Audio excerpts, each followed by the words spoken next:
Bentornati alla di Adnkronos, io sono Giorgio Rutelli e oggi con noi c'è Norquist, presidente di Americans for Tax Reform. Now I'm going to switch to English and welcome our guest. Welcome. Good to be with you. So, Mr. Norquist, you're here in Rome for some meetings and institutional affairs. But it's very interesting for us to have you here because you represent a movement that is now 40 years old. Yep. And this movement has always advocated for lower taxes, a smaller presence of the state in business and in private affairs. And now we are facing a moment in time in which the transatlantic relationship is being shaken by the return of Donald Trump to the White House, and also by the fear of potential tariffs that can be decided by the president against the European Union, and as he has done, or he has, threatened with Canada and Mexico and other countries. So, of course, your movement, your institution, is not for tariffs because tariffs are a form of taxation, are a form of limit to the free movement of capitals and goods. So how can we reconcile the conservative, movement, in the conservative movement, this push for Donald Trump towards tariffs? Well, Donald Trump, in most cases, is a standard Reagan Republican American politician. He campaigned for lower taxes. He made a promise never to raise taxes. That is the medium Republican position. Never raise them and do cut them. He took the corporate income tax from 35%, highest in the world, down to 21%. Good, but not good enough. He wanted to go to 15% and below, which we should.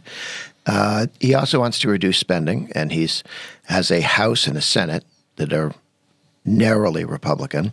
But Reagan never had a House and a Senate, so he had to battle against spending, not always winning, because you had a Democratic House that refused to do anything without all the lovely money they needed. And if we were going to support national defense against the Soviet Union, which the Democrats weren't particularly interested in, they would have to be paid off with money for their left-wing programs. So Trump also views value in tariffs for two reasons. One, talk to Panama, Colombia, Mexico, Canada, and say, there's something I want. You haven't done it for me. I really want this, or I will do tariffs. So it has nothing to do with economics and everything to do with getting China out of the Panama Canal, of allowing the president to send back criminals to Colombia and having Colombia accept them, telling the Mexicans they need to put troops on the border with the United States the way they have them on their southern border. You can't come into Mexico because there's a wall, but that they don't respect our border and don't help at all in keeping the border secure. He wanted that changed, threatened tariffs, and it's being changed. If it ever becomes unchanged, those tariffs will go in. And the same thing with Canada on securing the northern border as well. Those are not using tariffs in the sense of thinking that helps you with your balance of trade. That's using tariffs as a threat. It works, I guess, unless you have to use them, and then you actually do damage to the American economy and American consumers, because all tariffs are taxes. All American tariffs are taxes on Americans. They're not taxes on China. They're not taxes on foreigners. They're taxes on Americans. And in a trade war, all of the casualties are from friendly fire, meaning from your own team hurting you. Mm-hmm. European tariffs against American products hurt Europeans. American tariffs against Chinese products hurt Americans, not somebody else. So I do not understand why the president thinks that tariffs are a good idea in the abstract, because the secondary effects and the tertiary effects are much worse than the quote-unquote benefit of the first effects. And the first effects are to raise the price of goods to your citizens. So I'm not quite sure why that's a good idea in the first place. That said, he is overall a serious Reagan Republican candidate who disagrees on this issue. There are other Republicans who take a different view from the broad coalition on other issues, on using the threat of tariffs to get countries to do something that's a risk, but he has used it fairly well. On putting tariffs in against steel and aluminum manufacturers 8 years ago, it cost America more than it benefited America. And another way in which Donald Trump is leaving his mark on American politics is with Elon Musk and the DOGE, the Department of Government Efficiency, which has been in the news lately, especially because it sent an email to almost 2 million federal employees, telling them if they want to resign, they have the options to do so with a severance package. And then the people that he's working with have had access to the federal income system and the payment system, basically by the government payment system, and so the idea of cutting government expenses, I think, is within the same scope of your organization. Absolutely. But what is your opinion on how Elon Musk is doing it? What he wants to do, this is what he said, he wants to basically take all the data from the public sector, put it into a machine, basically, with artificial intelligence, and find the places where you have the most, waste of money, and so use the power of his technology to reshape the federal system. What do you think about this? It is, 10, 20, 30 years later than it should have taken place.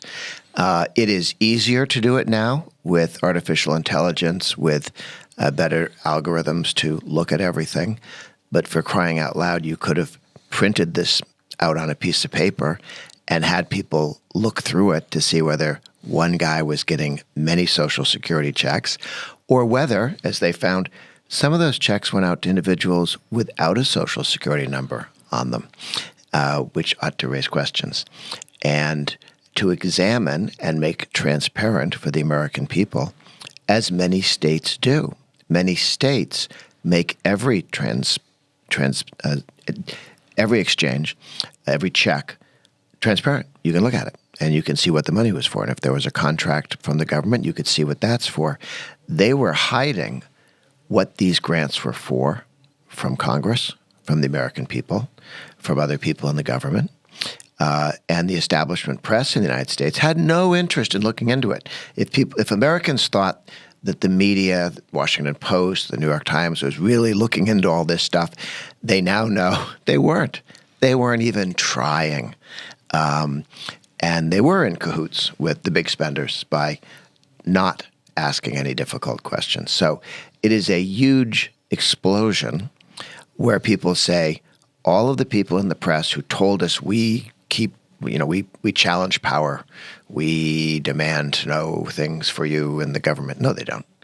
Matter of fact, many of those various outlets of journals made a whole bunch of money selling subscriptions for thousands of dollars to bureaucrats who then would leak to the paper, who would then write nice things about the bureaucrats and demand that they get more money.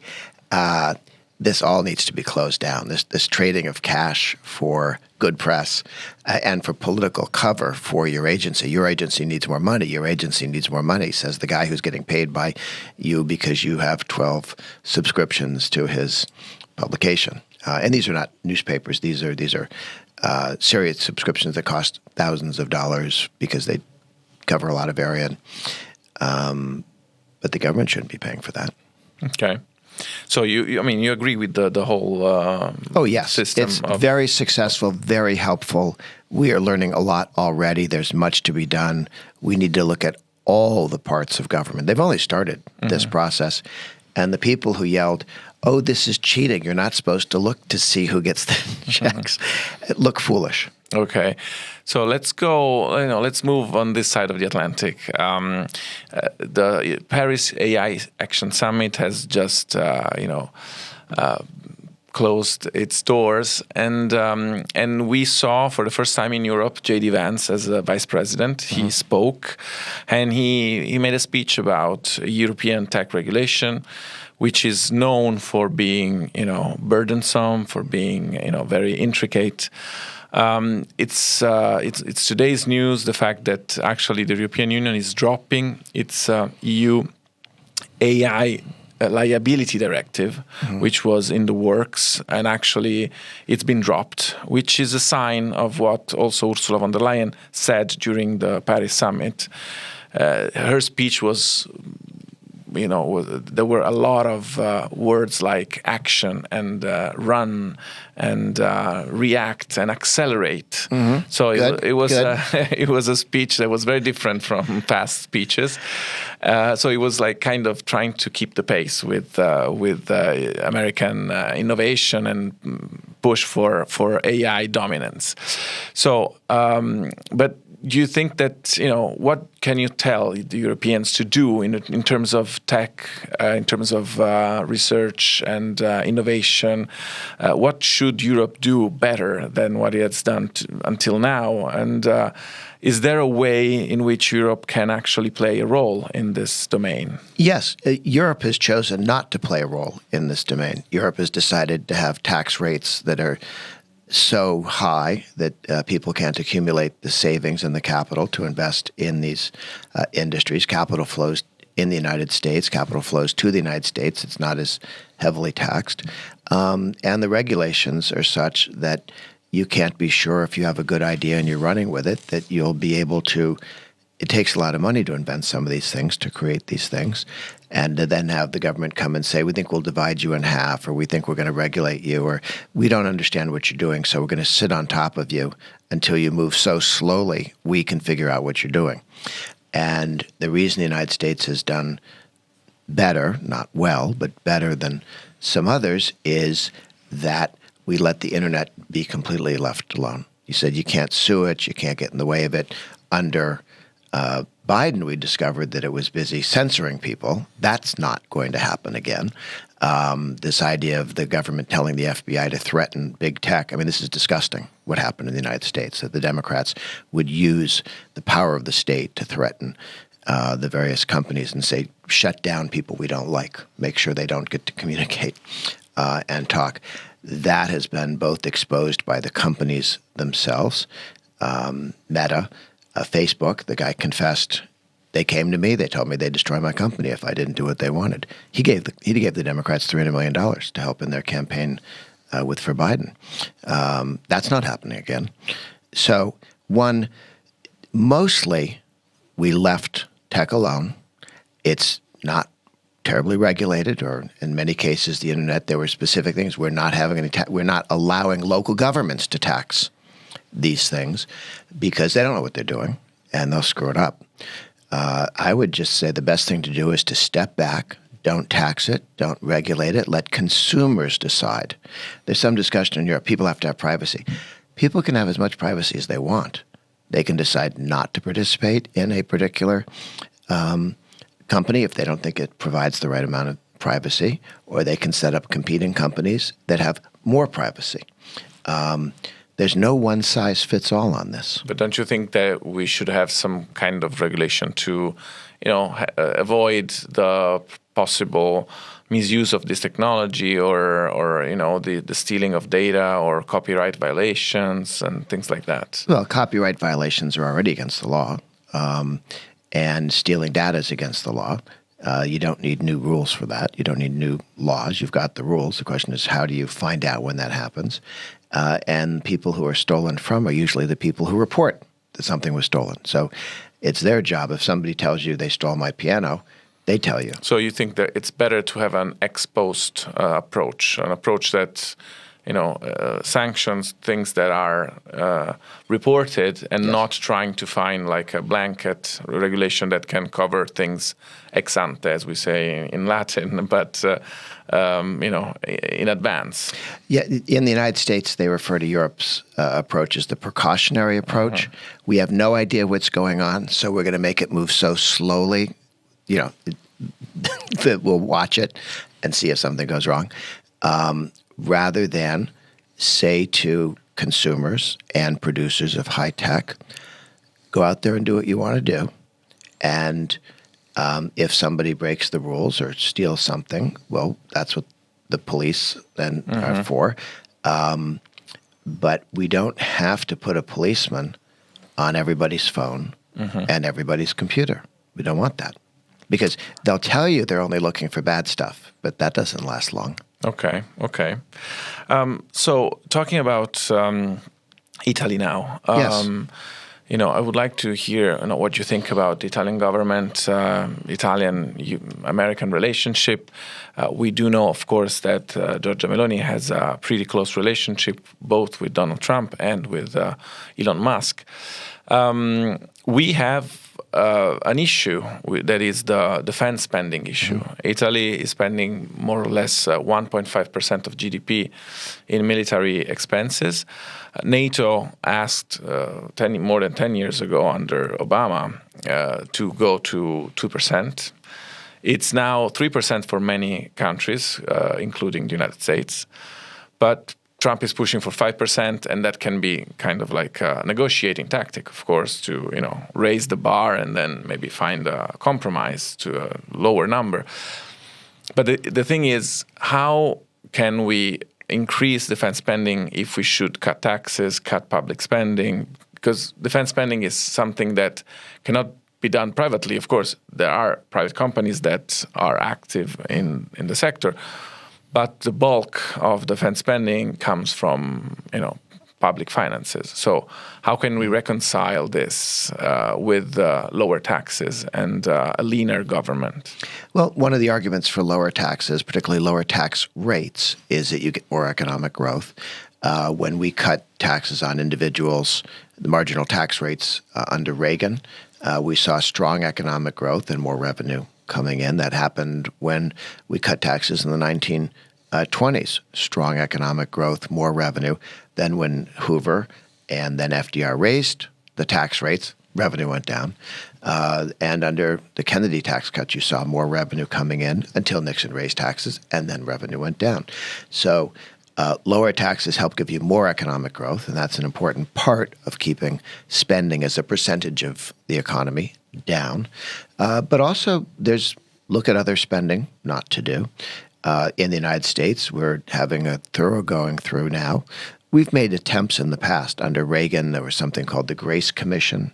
Peter Grace brought in a bunch of businessmen and women, and they looked through the entire government, not with computers particularly, but, and they saved about $100 billion. That was pretty good. Those were mostly decisions made by the executive branch as opposed to Congress. I think that the opportunities there in the United States, we're going to probably drop the number of civilians in the Pentagon from 700,000 to 500,000, which the previous comptroller said you'd lose nothing to do that. And that saves a lot of money that can be used for real defense spending. So I would look for growth, and I would look for things that the government does that are not as effective as they should be. Take that spending down. And 2 or 3% is not a ridiculous amount of money to spend for national defense, particularly when the Russians are right across the room from you. Okay. Thank you very much. So thank you to Grover Norquist, and grazie per chi ci ha seguito oggi con la Adnkronos. Vi diamo appuntamento alle nostre prossime interviste. Grazie a tutti.